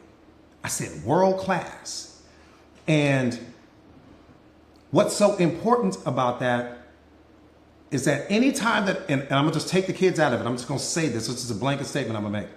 Anytime that a person is disrespecting you, it's because they no longer place value on you. It's because your words no longer have impact in their life. When a person disrespects you specifically, it's because they no longer place value on you. They no longer value that connection or that relationship, or they wouldn't be disrespecting you. And I think that oftentimes what will happen, especially when it comes to kids, oftentimes what will happen is we let this slide, we let that slide, and we let this slide, and we let that slide. And before you know it, a whole new program gets developed, right? And that's what's important. Let me say it this way. Too much access to anything breeds boredom. Boredom leads to disrespect. So because that person has so much access to you and has had so much access to you, they have gotten desensitized to you. See, we only place value on things that we have limited access to. Just think about it. Rare paintings and beautiful exotic vacations and, this luxury thing and that thing over there. We place value on things that we have limited access to. And because your kids have so much access to you, they are desensitized to you the same way that you are desensitized to your favorite purse in your closet, the same way that you are desensitized to your clothes, the same way you are desensitized to the furniture, even though in the beginning you were so excited about those things. Where'd all of that go? It's because you have too much access. I tell people this all the time. I feel the number one way that people get disrespected in life is because you give people too much access to you. The moment you cut access off, value increases. The moment you cut access off, value increases exponentially. But if you're trying to fix the situation or fix the problem, right, and they still have access to you, it'll never work that way. It'll never work that way. Every single person in my family places 5-star value on me.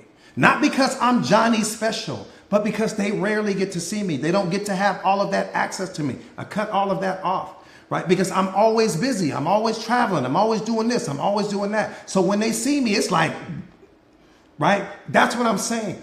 And so when it comes to your kids, they have so much access to you that they are completely desensitized to you. I'm telling you right now. It's not that you were not a good mother. It's not that you weren't a great provider. It's not that you didn't give them everything that they needed. It has nothing to do with that. Think about what I'm saying. When your kids were little, I know you said that they're adults.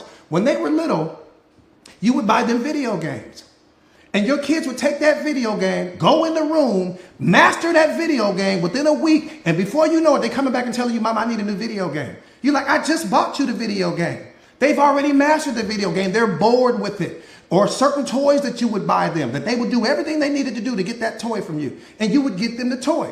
And when you would get them that toy, once they mastered the toy had no more value. And the only way that toy would have value again is if some brand new kid came over to the house and found interest in the toy. All of a sudden, give me back my toy. But before that, you didn't even want to play with the toy. So just look at it through that filter. So there's nothing wrong with you. You didn't do anything wrong. Everything is fine with you. You just have to understand how people think.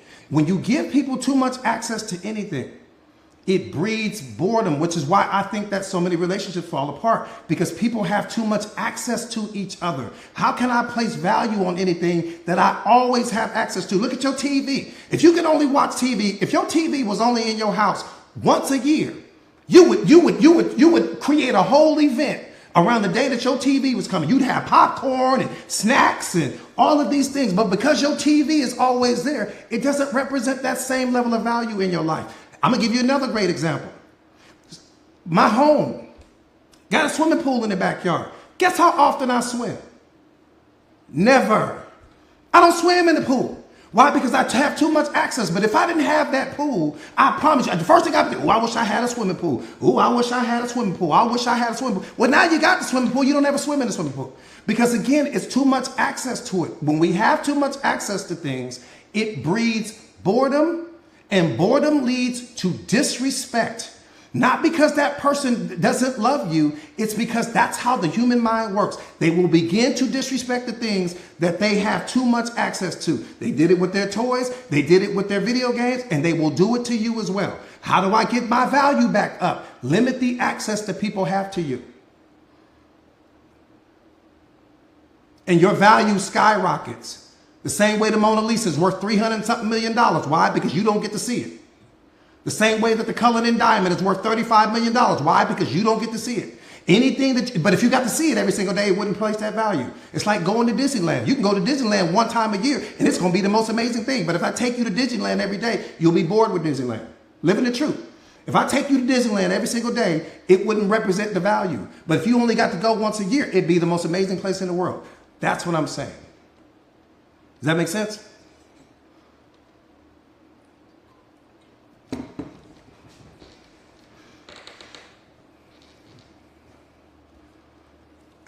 The only way that married people can prevent that boredom is only one way, and I coach people on this all the time. The only way that married people can prevent that boredom is to grow. There's only one way.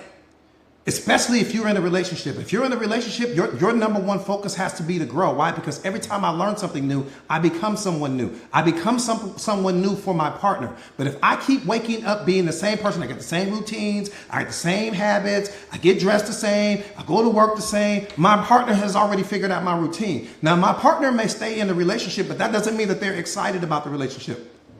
What I need you to understand is that when you grow every single day, growth is the only thing that counters hedonic adaptation.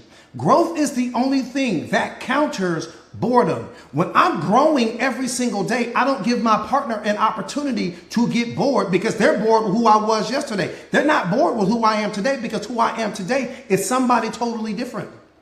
I'm a different version of me. And then not only that, when you're in the relationship, not only am I a different version of me, I'm going to teach my partner what it is that I learned. We're going to sit down and have coffee, have tea, turn the TV off, turn the radio off, turn the R&B off, and sit there and talk to your partner about the growth that you had that day. So that way they are seeing you like, damn, all my partner do is grow. People fall in love with people that grow. People fall in love with people that consistently evolve and transform. But if you keep waking up being the same person every day, I can promise you this, your partner is bored to death in the relationship. They may not say anything to you, but if they could just really tell somebody, they would tell them that my relationship is not exciting. And the reason why it's not exciting, because if you don't understand hedonic adaptation, you'll never understand that. People get bored with people quickly. You got a quantum computer sitting here. The moment that it figures out this person and it figures out your routines and it figures out your patterns and it figures out, how you do what it is that you do, it already knows your stories and heard that a million times. It already knows your pain. It's been heard that a million times. It already knows your childhood trauma. It's bored, man. You got to keep growing every single day. That's if you're going to be in a relationship. Now, if you don't want to be in a relationship, you just want to wake up and just be who you were yesterday, wonderful. But if you're going to be in a relationship, you have to understand that hedonic adaptation is also in that relationship with you. And the moment that your partner has heard all the stories and heard all the trauma and heard all of the childhood stories about what you did and what you didn't do, they're bored. And boredom leads to complacency, which leads to disrespect. I'm telling you. And before you know it, you have to start saying things twice. See, asking twice is begging. Because they heard you when you said it the first time. So the moment that you have any type of relationship, that's how let me tell you right here. The number one way that you know that your partner has no more respect for you, or your kids have no more respect for you, is when you have to say things twice. That's the number one indicator that respect has been lost in the relationship. If you have to say it twice, I place no value on what you say. I don't give a damn who you talking to. If you got to say it twice, I place, especially when I heard it the first time. If you got to say it twice, your words have lost all power. Asking twice is begging. because they heard you when you said it the first time. So the moment that I have to say it twice, no respect. Zero respect for your words. Your words have lost all power in my mind. And here's what's crazy. They used to have value.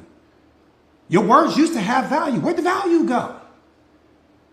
There was a time when you could whisper what you needed to say and your partner would do, or your kids would do whatever you needed. Where did the value go?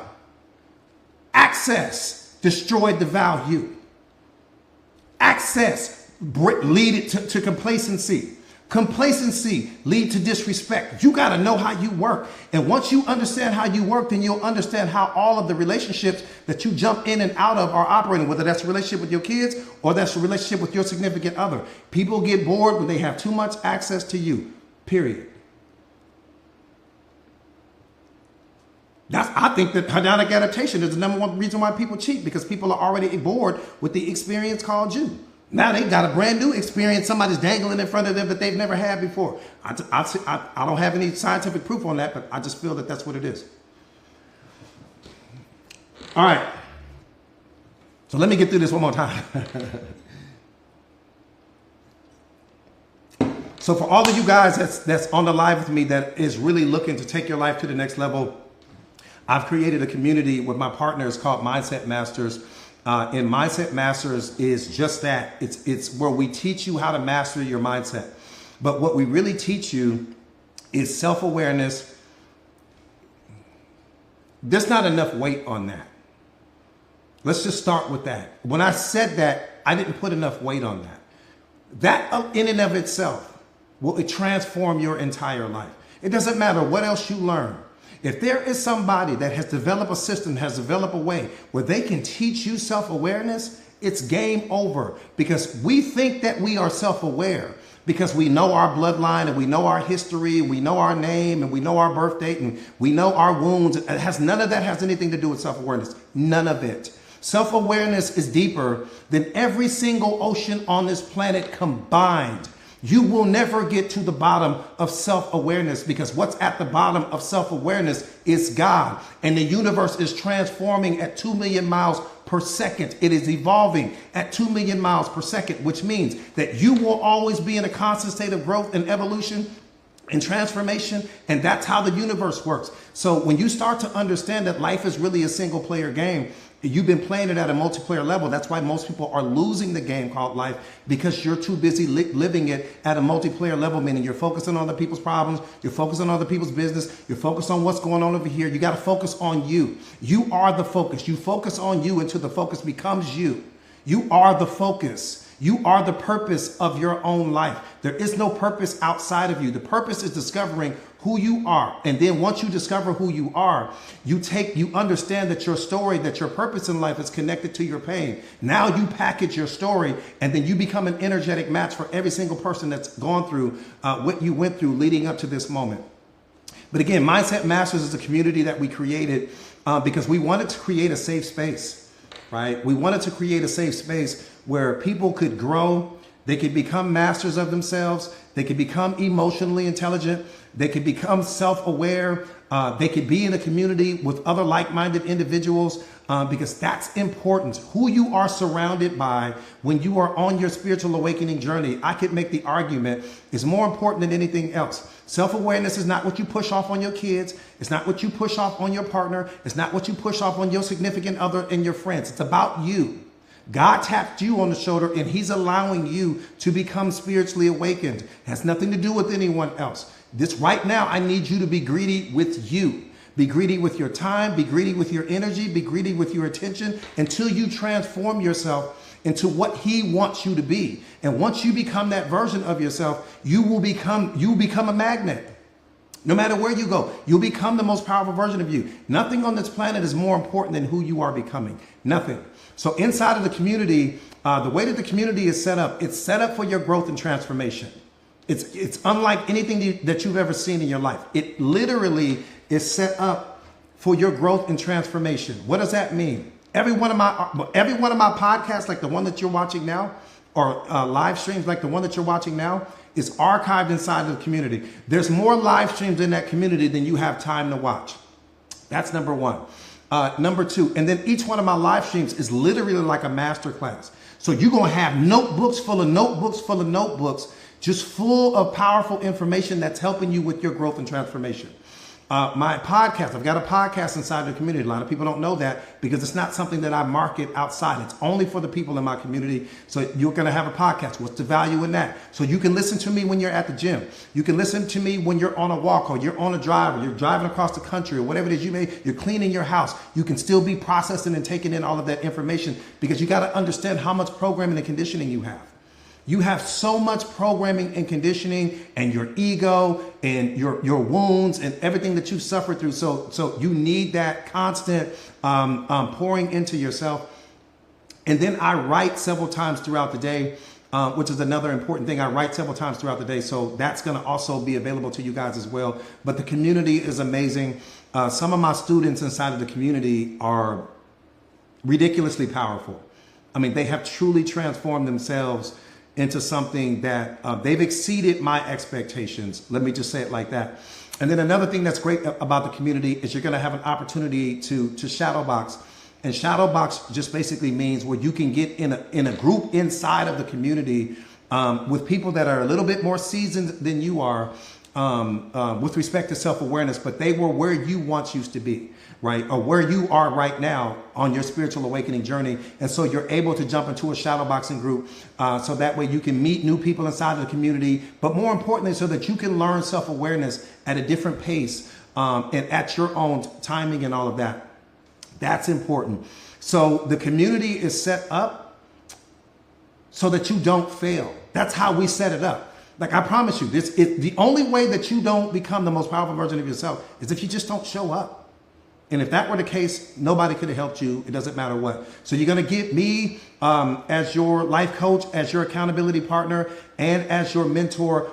Plus, you're going to get 2 other coaches as well. All of this is for $1 a day, literally. And we priced it that way for a reason. So it's $29 a month, no contracts, no obligations. But we priced it so cheap for a reason because we wanted to make sure that every single self-awareness is your birthright.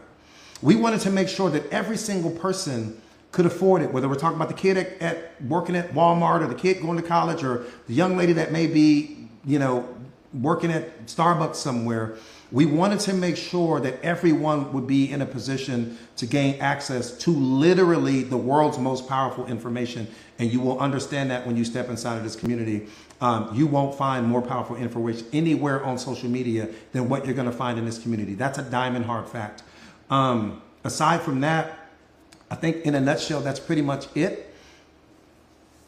And like I said, again, if you guys are ready to sign up and become the most powerful version of yourself, just type me in the comments and let me see how many me's I got. And then we can get you guys started to becoming everything that God created you to be.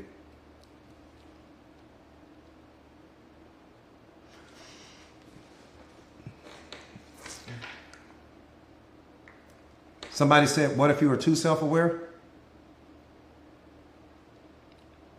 That scares me when people say that. That terrifies me when people say, what if you were too self-aware? That terrifies me, I think, almost more than anything else.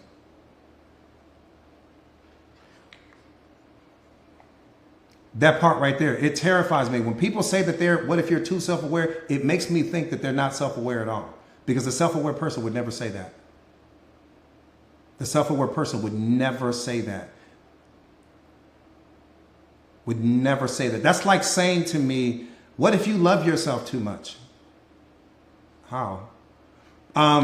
So this is what you guys do. You guys can if you step outside of the live, 2 ways you can do it. Step outside of the live, you guys, and you can go to my profile page and you're going to see join now and just click that link that says join now. And then you guys can get signed up there.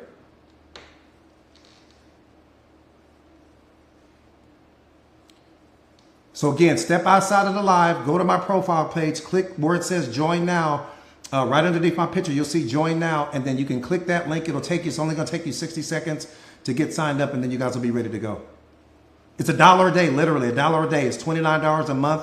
I'm cheaper than your cell phone bill. I'm cheaper than your water bill. I'm cheaper than every bill, but I will add more value than anything in your life. That part you can challenge me on. No, the lives are live. You mean, are the lives in the community pre-recorded? The lives in the community are only all of my lives that so when I shoot lives like this, we then place them inside of the community so that way people can, because then you get to pause, you get to rewind, you get to take notes, you get to come back, you get to do all of these things. But when I'm live right now, you don't have time to do any of that. You don't have time to take notes because I'm going 100 miles an hour.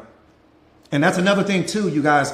If you guys get signed up inside of the community, you're going to receive a free copy of the book today. I forgot to mention that. Again, if you guys get signed up inside of the community today, you're going to receive a free copy of this book because you need the book. Yeah, the book is something. The book is Mando. Like, you need the book. He said you cooking and tapping, huh? Cooking and tapping. Yeah, give me a piece of that chicken you got over there. But yeah, so you guys, so you can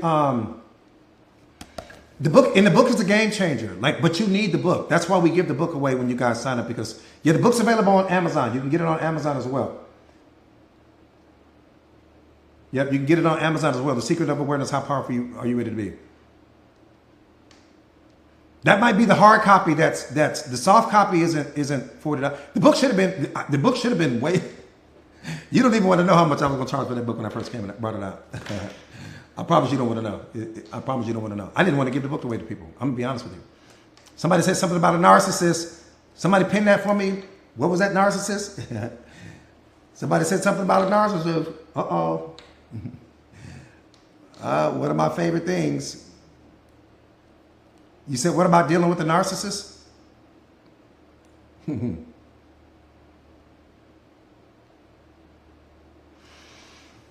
What about dealing with the narcissist? Let me see. So unbothered. So unbothered. I love your question. Thank you for asking. What if I were to tell you, and what I'm getting ready to say is going to bump up against your programming and conditioning, so I respect how you may respond or react to what I'm saying. But in awareness, there's no such thing as a narcissist. And again, there's only two things in this world. I know I'm bumping up against your programming and condition now, but just follow me here. I'll work with me here. Okay, Bonnie, I'll talk to you. I'll see you soon. Thank you. What you have to understand is that you have people that are spiritually awakened and you have people that are not. That's it. There's only those two categories. Everything under the category of people that are not spiritually awakened are just a bunch of labels that people attach to the behavior that certain people have. The narcissist is someone who has suffered some great deal of pain and trauma, and they have all of these unhealed wounds in them. And what that person is doing is they're projecting all of that onto you, right? And so, again, you have people that are spiritually awakened and you have people that are not. What you're really telling me right now is that when you say that narcissist, what I'm hearing right now is that you're dealing with someone that lacks self-awareness, period. And so, Father, forgive them, for they know not what they do. Why? Because the person that lacks self-awareness cannot be held accountable for whatever their actions are, because what's happening in that moment is they're asleep. They know not what they do. What I can tell you is this: there's no self-awareness, there's no emotional intelligence, there's no self-mastery there, which makes them a liability not only to themselves, but to you, to me, and to anyone else. What I question is, if someone is in a relationship with a narcissist, that can only lead me to believe that they are also not spiritually awakened as of yet, and they lack self-awareness and emotional intelligence, and they are not masters of themselves. Again, that's not blaming anyone. There's no one to blame, right? And so when you start studying self-awareness and when you become the fully awakened version of yourself, and I'm not talking about you, I'm generalizing, you'll understand that that person is dealing with so much trauma, so much pain, so many unhealed wounds. They don't know what to do with that, which means that now they become the emotion. Now they become their rage. They become their anger. They become their wounds. And that person is the most unpredictable person on the planet because anything can trigger that. They can be triggered like that. And then they will project that onto you. That's all I'm saying. So once you start understanding self-awareness, you'll understand that there's only two things: people that are spiritually awakened and people that are not. And the most dangerous thing in the world is for you to jump in a relationship with someone that is not spiritually awakened, because anything can happen in that moment. Anything can happen to you because they're not healed. Right? They're not healed. And when that person is not healed, they're going to project their pain onto you. They're going to project their suffering onto you. They're only going to see you through the filter of their trauma and their wounds. And there may be moments when they're not reminding themselves about their pain, and they're not reminding themselves about their suffering. And there may be moments of bliss and joy and happiness and all of that. But the majority of the time, that person is projecting, because that's what we do. When we lack self-awareness, that's what we do. We project our unhealed wounds onto other people that did not cut us. Yep, it's called The Secret of Awareness. Here you go. Take a screenshot of it.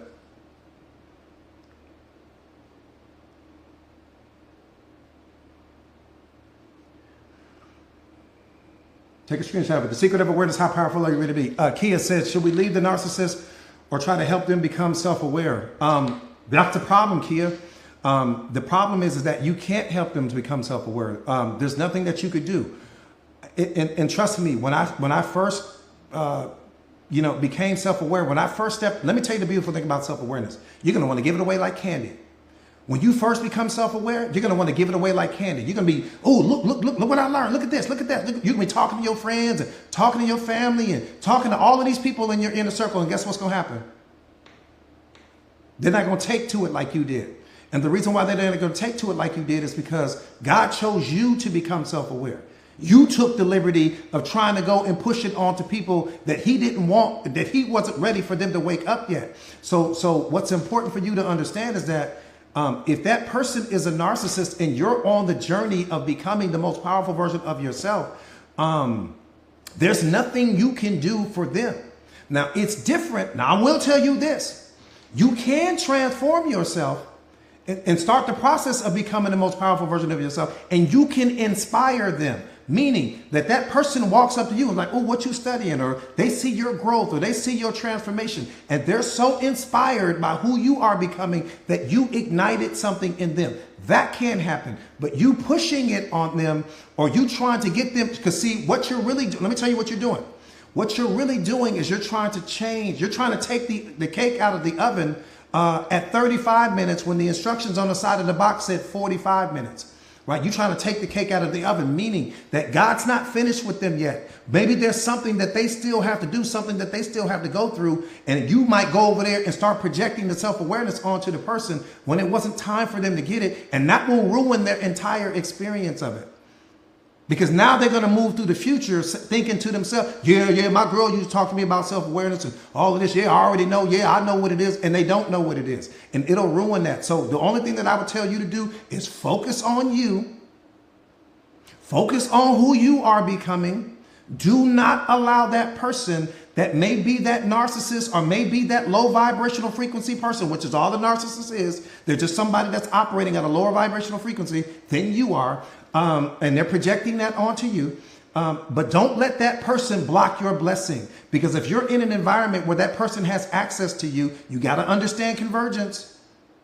You got to understand convergence. People's energy, it's quantum entanglement. People's energy can become connected to your energy. And now all of a sudden it lowers your vibrational frequency as well. Hang out with people that are not motivated and watch how your motivation goes away. That's what quantum entanglement is. You got to understand that every time you encounter someone new, your energy aligns with their energy. And if their energy is of that narcissist, or somebody that doesn't have a lot of belief in themselves, or somebody that doesn't love themselves, or somebody doesn't have a drive to become something better, they don't want to build, they don't want to grow, they don't want to do that, their energy can negatively impact your energy. Be careful with that. Don't label the person. Just understand that they just are somebody that's low, that's operating from a lower vibrational frequency than you are. That's all it is. Nothing wrong with the person. They're not broken. They're just operating at a different frequency. That doesn't mean that tomorrow that the match can't be lit and that person transforms into everything that they need to be. But today they're not that person.